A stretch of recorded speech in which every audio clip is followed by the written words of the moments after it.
You can't be serious, man. You cannot be serious! Technically, I'm not adept at these things, but... I see you push the buttons. No, we had a false start, but we started off, and the music, I couldn't hear it, and we want to hear Maxine Nightingale sing, because it introduces the start of it. So, Greg... So don't talk, so it means we're on. You can talk. Yeah. I just said don't talk when the music's on, because the microphone is live. Because that's what Don used to do. Don used to say things about people that we were talking about off air. Yeah. And he would just think that the mics went on until the music stopped, and we used to have to make 8 or 9 starts. He'd be saying people were this and that, and using invective. Not that we mind using invective, Greg, if it's in context. We don't swear just gratuitously. No. No, fuck not no, like don't do that. Now, so you have brought with you. You haven't brought, but this gentleman has arrived on his own, and you might have heard us. Doyen. You might have heard us in the previous segment saying the first question I'll be asking him is, how does he spell his name, and how does he pronounce it? Well, but you better tell everyone that he's a highly acclaimed actor. He's screenwriter. This is what it says from the blurb. A high-profile actor and writer, 25-year veteran has performed, written, and directed in all mediums of the industry. Yep. And if I read out the things he's been, you can't. No, too long. There's a raft. There's a cache. A plethora of things that he's been in, mainly for, I think, Hector Crawford's network, mainly the Crawford factory of industry, but we'll ask him about that. But his name is... been around since before television. I'm going to have a crack at this. His name is John Orcsik. I reckon that's pretty good. John, how did he go? You got it right, Sam. Absolutely. So I am intrigued by this. It says there's about 7 different ways to spell your name. Absolutely. And why does it say that? Oh, I have no idea. Because they do. And there's 7 different ways to pronounce it, and they do, and have all my life. But so it's Orschik. C-S-I-K, yeah. The CS is ch sound, and it's because it's Hungarian. Orschik. Yeah. As in, say, CZ would be Czechoslovakian, but CS is Hungarian. Yeah. Did you get that, Greg? You got it. Orschik. Yeah. You're fluent in Czechoslovakian. Of course. Is there still he just doesn't know Hungarian. Is there still a place called Czechoslovakia? Well, isn't it Bosnia-Herzegovina now? Because they used to say the Macedonian Marvel, who was Peter Dacos, is now the Bosnian and Herzegovian Marvel. Right. No, I don't know what I'm talking about. Now, John, thank you very much for coming in. It's a pleasure. So you were predominantly, were you not, worked for the Crawford stable? Or not?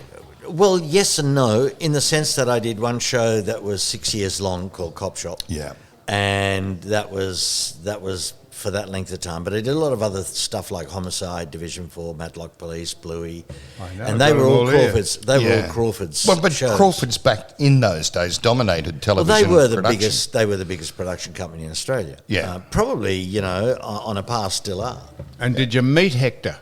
Many times. Did you? And what was he, an engaging man or a visionary, or was he was just... he was both and all of those things. And I also, sadly, because it was towards the end of her time, met Dorothy, his sister, who really was the creator of the whole drama arm of Crawford Productions. And Hector was mainly into music, and was he? Yeah, That's beforehand, and he was a conductor. And really, Music for the People, I think, was a show that was on at one stage, which was his idea again. But sold his sister out then, Dorothy. Well, sort of, was it his wife? Dorothy, yeah. No, Dorothy was his sister. Yeah, but she had Parkinson's, and she eventually passed away with that. But she was a lovely lady she was sort of, by then no longer actively involved in stuff. Not by the time Cop Shop came along. But so all those shows you mentioned, which Homicide, Division 4, Matlock Police, Cop Shop, Bluey, probably Sullivan's is the only one. No, I did Sullivan's. No, but I was going to say, all those others were police orientated around the police force and crime, except I was going to say for Sullivan's. Sullivan's, yeah. But I mean, that was their forte. Yes. They did crime shows. And John, when we think back to those shows, which we loved in that era, like, for example, Cop Shop, 1978, it started, didn't it? Yeah. Yeah, Towards to the end of 84. 78, yeah. Yeah, 78 to 84, so there's your 6 years. It would have been black and white, wouldn't it, in its early days? Started off, I think, What but did it you went say? colour. Cop Shop, Yeah, When did it start? 1978 to 1984. No, it wasn't. Finished in colour. It was 1983. Black and white was bloody What year did black and white come in? Did colour come in? 72. Oh, well, I stand to be No, correct. no. No, come on, John would remember No, the it was early colour. ones. It was colour. I mean, yeah. I it guess was what I'm definitely trying to colour. say is that 76, we reckon. But it wasn't the too doc far over away. here says 75. Yeah. okay, so Cop Shop was in colour. I mean, Division 4 I did in black and white. There you Some of go. those episodes. There you Matlock go. Police, I Yep. did some of Black those and white. episodes in black and white. And Homicide, I think, was the first one of those shows to go colour.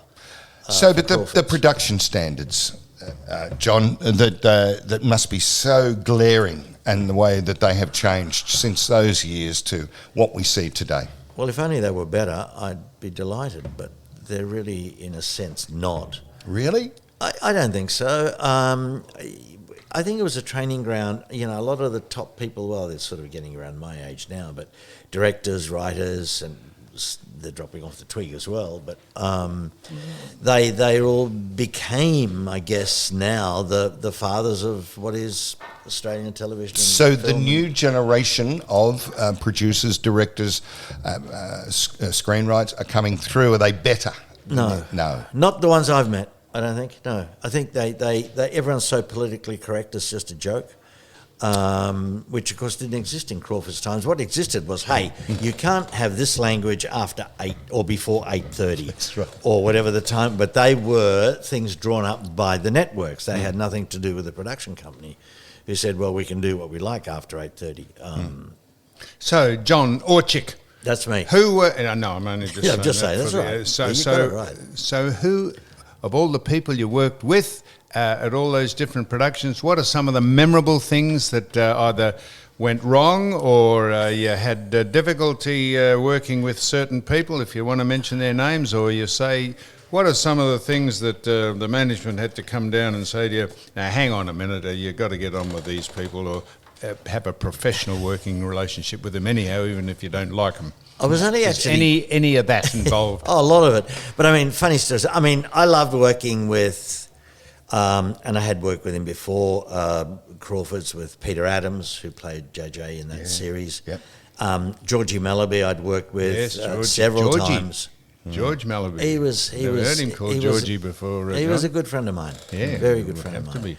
And, well, I was going to quit the show if it wasn't for George. Why? Well, I'd come out of essentially a theatre background, and the television that I had done was episodic. In other words, I'd pop down here, I'd be there for 2 weeks, I'd be gone. Yeah. A few months later, I'm there again, you know. So I was not used to the pressure of actually getting 6 weeks worth of scripts at a time. And having to kind of go through that thing and then learn all these lines as you did in the theatre. And Georgie came to me one day and said, mate, come over for dinner. Niece and I want to see you. And I said, oh, mate, I've got time to bloody have dinner. I've got a mountain of scripts and stuff to learn. And he went, oh, you come over. Anyway, he insisted. So I went over there and he said, now what's your problem? I said, no, I'm quitting the show. And he said... And I told him why, and he said, oh, no, look, mate, this is fucking easy. I'll show you how to do it. So he went through a system with me, and I have never learnt a line or a script since. Really? I had to learn. What was that? What did he show you? It's about knowing the story, Yes, I was just going to say. and knowing the story in fair detail, and the dialogue look after itself. Wow. So you sort of you have the bones of what the... Not the bones, you have exactly what the story's about, and you have the bones of the dialogue, Yep. and you just ad-lib it just Well, as you though sort of you're, ad-lib it, but it's a sort of funny... ad-lib. Easier to remember. But it's a funny thing is that I think it's kind of scientifically been proved that once you've read something 3 times, maybe 4 times, you actually know it. What you have problem with is accessing the information because you don't believe you know it unless you go through that old system of I've got to learn this by rote. So when you're filming an episode, if you like, what period of time do they film before you run out of? Did they stop and start and then Continue. top and tail the editor Sometimes- joins it together, or do you have an sometimes- idiot to sometimes have cue cards just to No. remind you? No. No, So- just might be off, just I think you need to go to John's acting school. I think we'll get on we're it. going to be Yeah. in a movie. We're going to Yeah, go yeah. to We're going to be in a movie. Yeah, We're we going are. to go to But I mean, TAFTA. no Well, cue cards. TAFTA. Is that where we're going? But I'll tell you what I'll tell you, Sam, it's really, the whole thing is so simple, it's ridiculous in terms of knowing the story. And because you've read the entire script 2 or 3 times, and just read it, haven't gone to any kind of, I got this speech here and I got that speech there, just read it. And you actually have retained it, only you don't really know it or you don't believe it. So when you try to access that information, you go, oh, shit, I didn't learn it. What is it? Right? But in fact, you know it. Yep. Now you know the story and you start the speech and bang, suddenly it all kind of happens. Yeah, you might ad-lib a few words here and there, Sam, but generally speaking, you probably stay 90% perfect. That's So great advice. what was the most successful, either for you or for the general public out there's show? Was it number 96 or Cop Shop or what? 96, the film, you had a lot to do No, with well, I that. was just going to Yeah, get on to both. 96, the film. 96 was a pretty popular. It was a very popular show. Was that the most popular? Or I don't Cop think Shop? Cop Shop was much popular. in What, its what heyday. about the others like Home and Away? The And, Box. well, no, see, the box is the only one that it says you I'm weren't not part in it. of. No, I wasn't. I wasn't in the box. Why?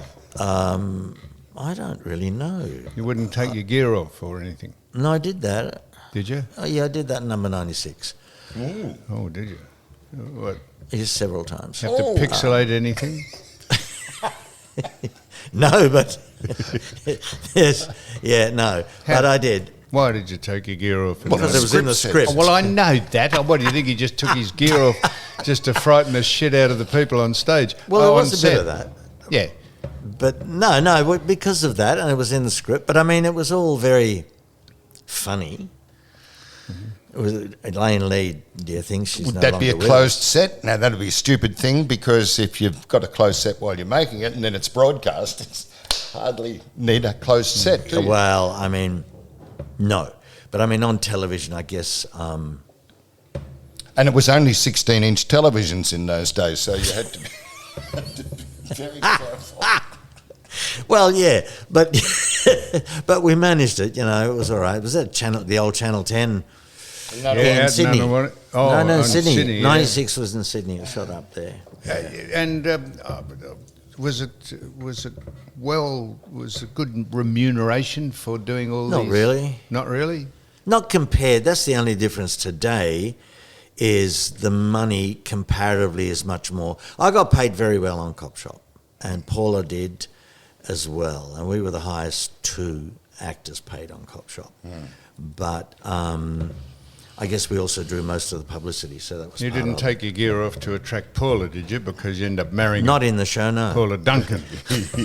Not in the show, no. Fair enough, John. Ironically, that was the time you were courting, isn't it? You were both in Cop Shop together and Yeah. got married during Cop Shop, I think We it was. did Yeah. actually the year before, 2 years before. Yeah, a year before it finished, and then Paula got pregnant, and my daughter's just had her 40th birthday. Wow. Is your daughter in No, she's acting? in LA. Does she do with- acting? Is she an actress? Yeah, she's a production company over there, and Got a production company? and she's got a school over there which is aligned to mine here. Yeah. That's TAFTA, the Australian Film and Television Academy. Correct. And it says here you started that. I did. Greg said, Yeah. I don't think he started it. Yes, I did. no, you didn't and I'll say tell you that. how. Sounds so very official. That sounds like I'll a tell you, government body. I started it, and it was January 1994. So we're 31 years this year, and it happened. It's a funny story. I'll tell you. Paula and I had split up in Sydney, right? And then she rang me one day and said, I got a gig. There's a show called Paradise Beach that offered me a year's contract, but it's being shot up in Surfers Paradise, so I'm going up there. And I said, okay, well, good luck, you know. I said, I'll pop up every now and again, because Jess was only like 8 years of age at that time. And anyway, she goes up. She's gone 3 weeks, maybe. And I get a call from my agent who says, do you want the good news or the bad news? And I said, well, okay, fuck the bloody bad news. What's the good news? He said, well, the good news is that Paradise Beach has offered you a 3-month deal to come up there as a guest for 3 months. I said, so fantastic, great. I get to see my daughter. I said, so what's the bad news? They want you to play Paula's love interest. So the devil made me do it. You know? Yeah, wow. Love it. So, and then when I got up there, the two guys that were running, not just the show, the producers of the show, but they were also running the studios up there, Nick McMahon, and Nick, who sadly passed away about 4 years ago, and said, mate, I heard that you do some teaching, which I was doing by then, and he said, could you run a few classes here? He said, we're actually importing 50 worders from Sydney. Now, 50 worder is just that. You've got 50 words, no more, no less. That's what you're getting paid for. In the States, they're called a daily. Now, you're not going to be there for long, or you could be there all day. It depends. But that's all you got. And your fee and your remuneration was like 1 day's work. And I went, yeah. And that's how TAFTA was born. I started doing it, and then there was Tony Bonner was up there, and not in the show at the time, and a whole bunch of guys. So I started putting it together. I started teaching, and we started to get people in. So and John, in a minute, is TAFTA a? Can anyone apply or enrol to come and see if they've got the talent or the wherewithal to be so you must be inundated with hundreds of people who want to be here. Andy Warhol's 15 well, we do, and I have seconds of fame overnight. And I've got quite a few people. So what do you look for when if someone comes in? You can tell straight away, can you, if they're going to be any good or not? No, you can't. Not really. They've got to be there for a while. I mean, you can look. There are two things. You think, gee, you're a stunning girl, or you're a really good-looking bloke. Okay, there's a niche, right? So, but apart from that, whether they're actually any good or not, and that depends on how hard they work and how hard they really want something. Some people expect it to just happen. So, John, just if I may, so the stunning-looking women and the good-looking blokes, but the people that are supports, the overweight, the short, the aesthetically unattractive people, men and women, they are just as important. I often watch films and think, you see the main people, but you see the people who are their supports, you think, they are actors and they've gone to a school, and people who write films and want them to be, they say, we need these type of people to make the film look realistic and credible. Extras. Totally. Talking about extras. Well, I'm not really talking about extras. I'm talking about, the people who play a prominent role in it. And they do, and there's a lot, and you need them, because we're talking about ordinary people here, for Christ's sake, you know. Most television and film. Okay, you might have a star here and there, but therefore, they've earned that generally. Yes. You've earned John, that. You just didn't come there along. would be people listening now who have children who they know the children want to be an actor or an actress. They're all actors now, aren't they? How old? How old before they can come to your school? I really don't like them coming to us much under 11, 12. Only because I think, you got to let kids be kids. Yes. And because sometimes you get rather overbearing mums, on a very odd occasion dads, but mums go, and they kind of want to live their fantasies out through their kids. So they become these big stage mothers, and I don't have much time for that. No, I've got just three. Where is it that they go to? Brunswick, is that? No, is that yeah, Brunswick, yeah. Brunswick. In Melbourne. we're in Dawson Street. You've got one in Brunswick. Sydney though too, haven't you? Yeah, and we also run workshops and classes in Queensland and South Australia and Adelaide and How also do people Perth. find them? I just look up the website. For the TAFTA. Yeah, it's all on the website. TAFTA, TAFTA.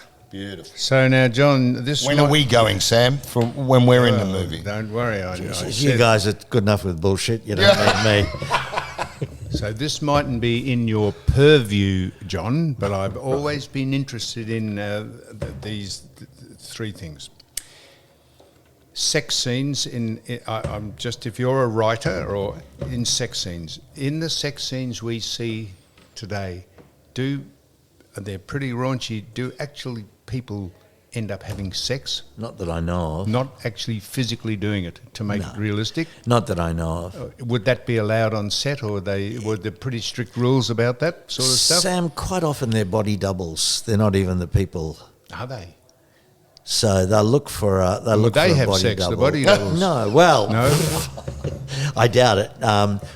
But they do get body doubles. Sometimes I say yes.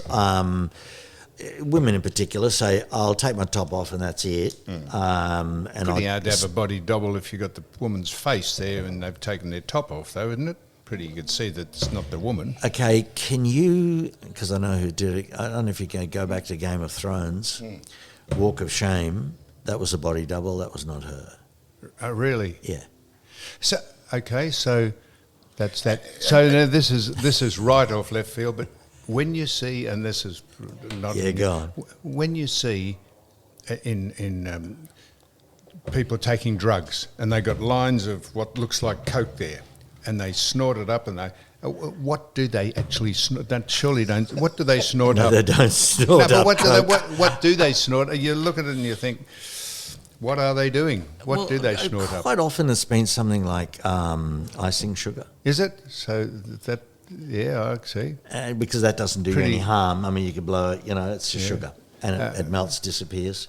Pretty simple questions, these, aren't they? And the final thing is, and it might apply to you, might not, if you are in a torrid love scene with someone on set, is it very hard to completely withdraw yourself when you're away from it, or do Can you rephrase that? God, I thought he's going to mention Errol Flynn here. No, go on. Is it very hard for people who are charged with having a love scene, and then when they finish this filming, and is it very hard to not actually think that it was vaguely real, and do a lot of relationships start as roles that they play in movies? Well, yes, some do, but more finish. More finished relationships finish than start. But I mean, you don't look. Can't put it this way. Having done, not anymore. I'm too old for that shit now. But a lot of those sex scenes in those, particularly in Number 96 and a couple of other shows, you don't think about it really. It's kind of like it's a job, and you don't think twice about it. I mean, one of the funniest mornings I've had was. Do you wear a pouch? No. Like a little thing over the little thing? No, it depends on what they want to see. What, in case you get a hard on? What are you talking about? No, more to cover it up, like the old fig leaf, like isn't there a skin-coloured pouch that you... There probably is. I never used to get one. But what would you wear a pouch depends on how you shoot it, mate. You only worry about what's going on the fucking screen. Yeah. And what were you... just saying... What were you saying then? Just... You're talking about the sex... No. Yeah, it's kind of like a... But no, I had one very funny one, which was hysterical. I remember it was I can't remember the bloody movie was called now.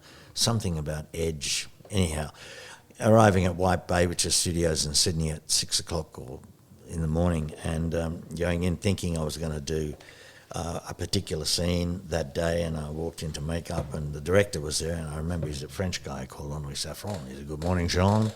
And I said, "Good morning, Henri."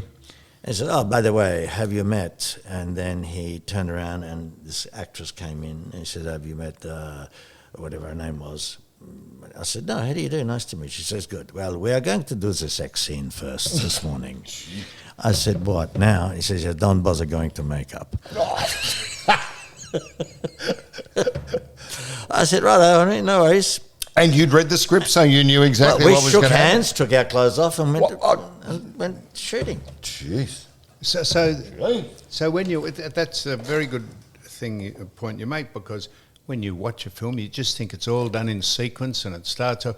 But they do the sex scene first, and that might come in an hour and a half into the film, very or true. The 4 reason- episodes yeah. later. The reason that's done, Sam, is that they think this is going to be an awkward scene, maybe.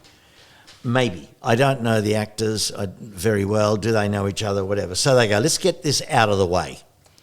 They shoot that first. Now, if it works, great, we've got it. If it doesn't work, it gets reshot at the end of the shoot. Yeah, they give them time to get To familiar know with each one other, another. and then. But generally speaking, it works first time round because nobody really cares, I don't think. Now- I remember Elaine Lee, darling thing, she's no longer with us on number 96, she said to me as we got into bed and naked, and she said, darling, just put your hand over the fat bits. That's good, isn't it? Now, are you a devotee of overseas series or films or? The odd ones here and there. So, I only ask you this. I'm fascinated in how they. Do you ever watch a thing called Suits? Yes. How that seems to me to be extraordinarily clever how they do all that. It's- Or is that just pretty No, run-of-the-mill it's very stuff? clever. I think the writing part of it is the most clever. That's part. extraordinary. Because then they would take some research, but there would be an amazing team Yeah. that would be putting that together. There would be a head writer, of course, but I mean, there would be a team putting, and the same sort of thing happens here in series. There is a team. Even in Crawford's days, there was a team, if you like. I might have, because I wrote a lot of scripts for Crawford's. I wrote DB4s and Matlocks, and I also wrote 4 episodes of Cop Shop. What an incredible talent.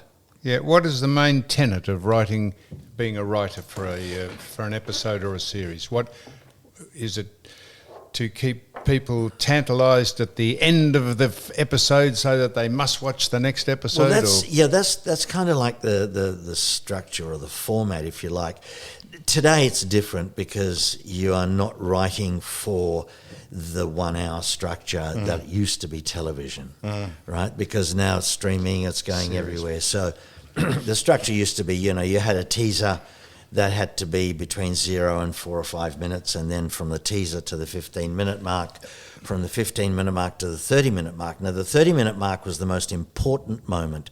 That's where you had to have a big red herring or something happening. This is all for because- ratings, is it? Yeah, because people used to watch television on the half hour or the hour. So if you didn't like something, you might have said, look, I'll see it through until this other show comes on, which is in 10 minutes' time.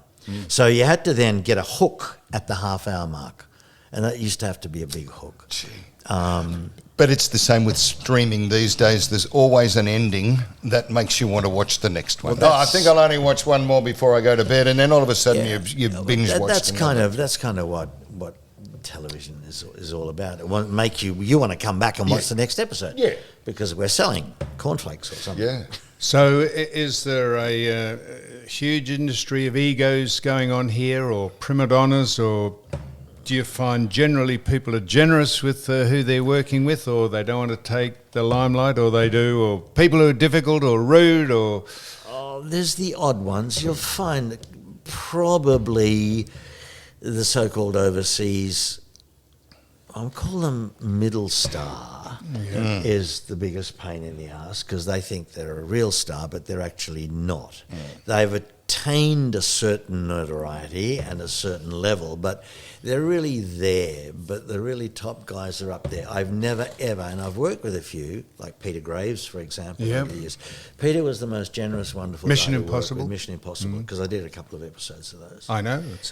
I've got that here. And he was terrific, great guy. But there were a couple of actors in the Australian ones underneath him who. I'm going back to my Winnebago. I see. And off you go. Back to the... John, it would be remiss if we didn't ask you about the state of the film industry in Australia at the moment. I know they're doing a lot of it in Queensland. They're offering a lot of incentives for us to shoot movies up there.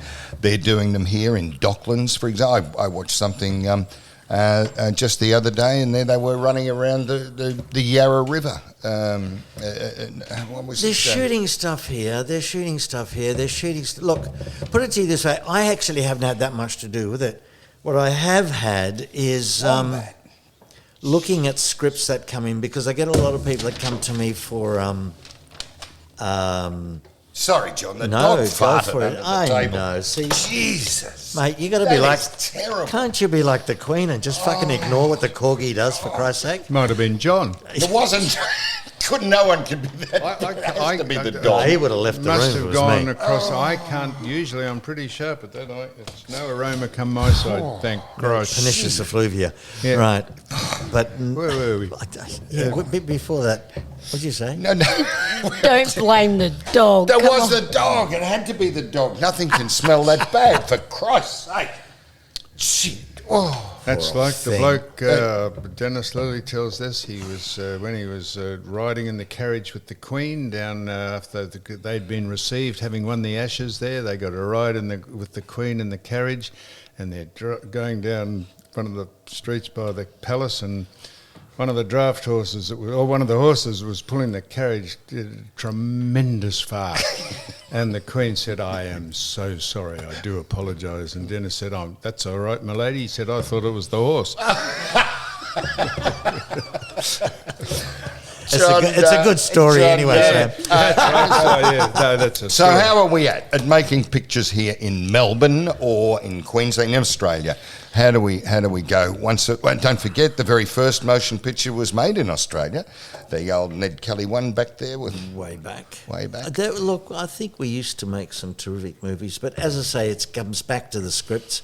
I see bits and pieces of scripts that come in because I have people come to me for coaching, for advice, for shooting their scenes, for audition purposes and stuff like that. And I've been totally unimpressed with most of the scripts. As I said, you mentioned it earlier on, Sam. We were talking about this, everything is woke driven, which is just a load of crap, quite frankly. how has that filtered into the movie industry? Totally. Well, I know this. There's now a list of things that you have to have in films. I know this. I'm not telling you your business, but it has to have a partially marginalised disabled person.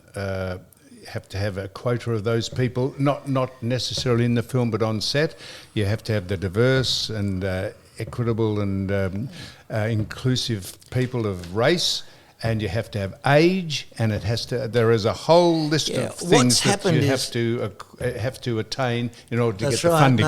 No, you're right, Sam. But what's happened is, as a result of that, is storytelling's gone out the bloody window. I've got a story to tell, but I can't tell my story because it doesn't include all those bloody people. Yes.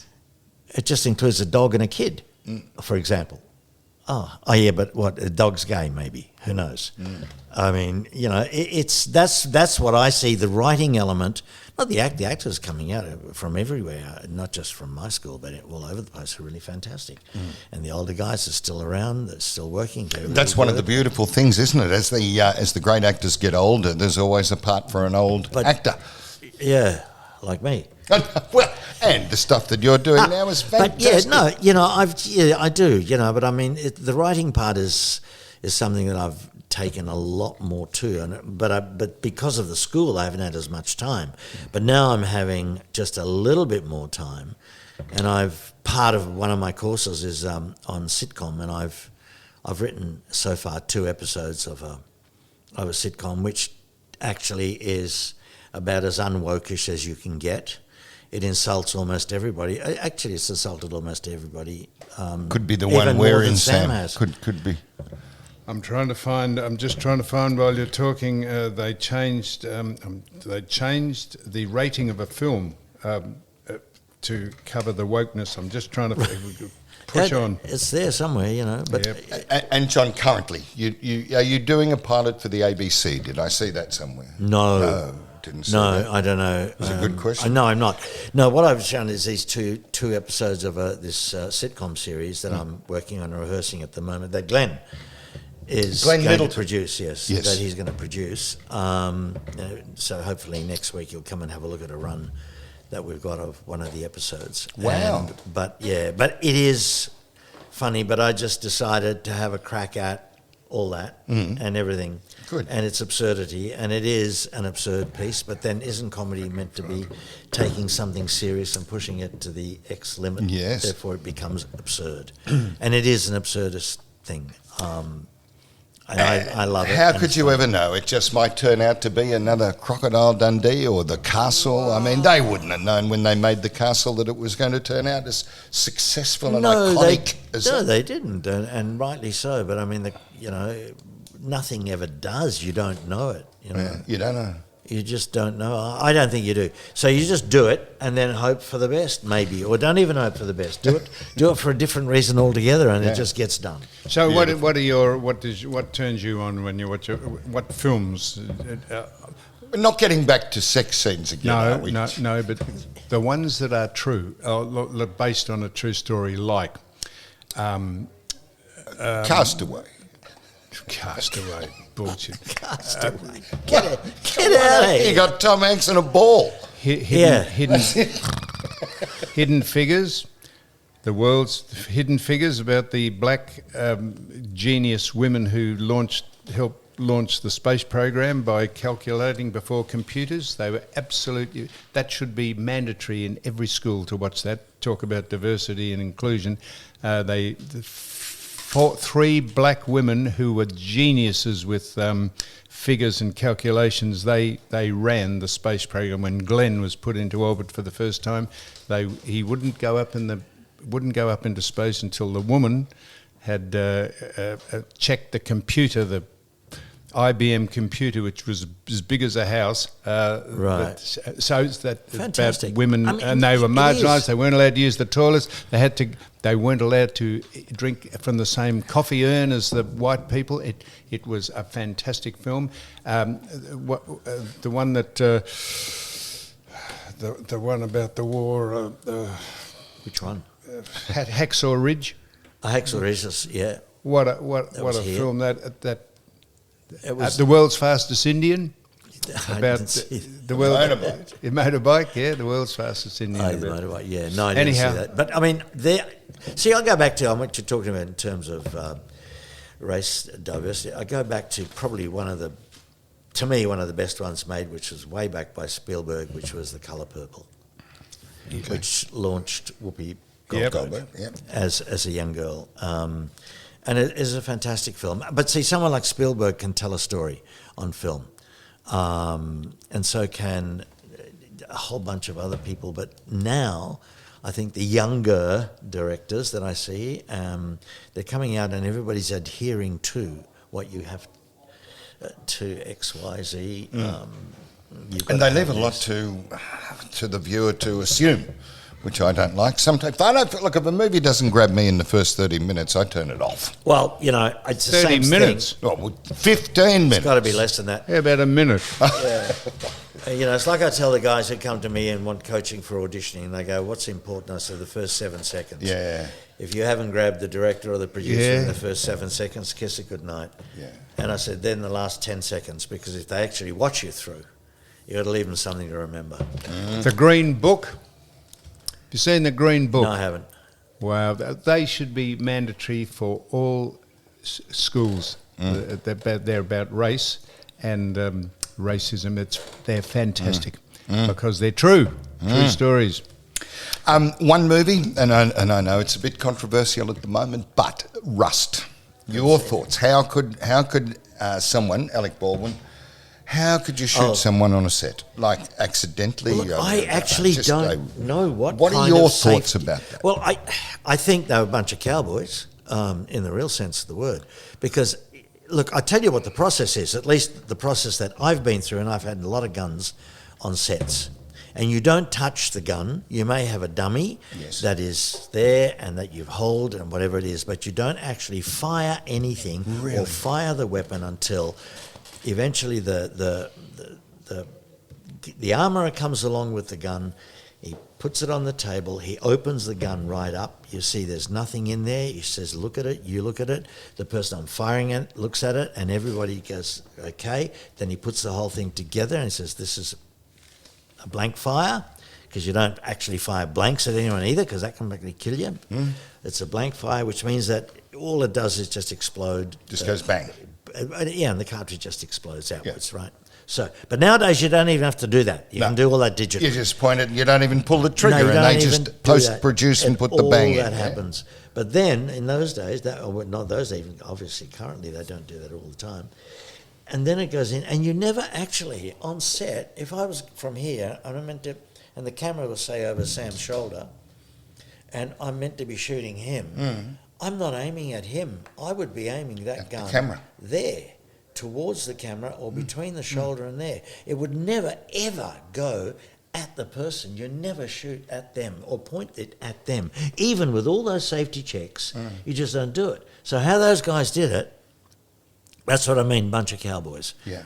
A series of mistakes by a series of people. And they've tried to smother it up because politics comes into it. What would be the upshot? What will be the final upshot of that or not? Or just death by misadventure or something, will it? Or I guess. Yeah. That's what it'll be. But I mean, it's not the first time that's happened. Isn't it? Someone's been shot and killed on set. God, I'm trying to remember who it was now. Before, very famous, very, very famous. Anyway, it doesn't matter. well, as Think long about as it's it. not us. But, on but, our- no, when- but when- I'm saying that there are maybe- so maybe many. they'll want There to. are so many safety checks. Get rid of At them. least the Shoot ones 'em. that I've ever been involved in. Here, Crawford's, other shows or whatever, firing shotguns. I mean, I did a thing a long time ago called the hijacking of the Achille Lauro, and that was a long, long time ago. Yes, I saw that. I saw that you'd done Carl that. I saw Malden that. was in that. Carl Malden with the And in that I Ski jump nose. I was playing an Arab terrorist in that. Yep. And we had to fire an AK, and it's a monster of a thing to Yeah. bloody shoot. Yeah. But the safety setup was incredible. And we were shooting 3 cameras. One was here, one was wide, and one was here. And they were all locked in together. And there's a screen in front of it that's firing towards the camera. And the screens in front of it were like, because the bits of particles that come out of it can blind you. Yes. Even blanks. Yeah. Yeah, even from blank fire. Yeah. So the screens are there to protect everybody from anything. And you can only use the screen once, and they're very expensive because you got all these pockmarks in them after one take. Move it, put another screen in. make you go deaf as well too. Oh, Greg. and that's the other thing is you always have to have earplugs in. There's a bloke chatting in the pub. He said to his mate, "I've just bought a top-of-the-range hearing aid for $7,000." And the bloke said, "What kind is it?" He said, $12.30. Anyhow, Thank you, Sam. yeah, thank you. So, John Orcsik. That's it. You got It's it. been delightful to. I know I grew up on all those series and Yeah, we did, productions, didn't we? and Hector Crawford's. But Great- John's making great his own stable. now, Sam. He's I know. making his own. And Yes. we wish you continued Thank you success. very much. And it's been an absolute pleasure to chat with Thank you. you, guys. And It's your been next fun. 2 clients at Tafta. It's going to be you guys. Yeah, we are. Could be us. Well, and we're if going- we haven't captivated you in 7 seconds, give us the arse, mate. Do us all a favour. I've got a turnstile at the front door. Yeah. So I just say, keep going. We'll see you in the movies. All John. right, mate, you will. Right, Thanks, many guys. thanks. John Orcsik. You got it.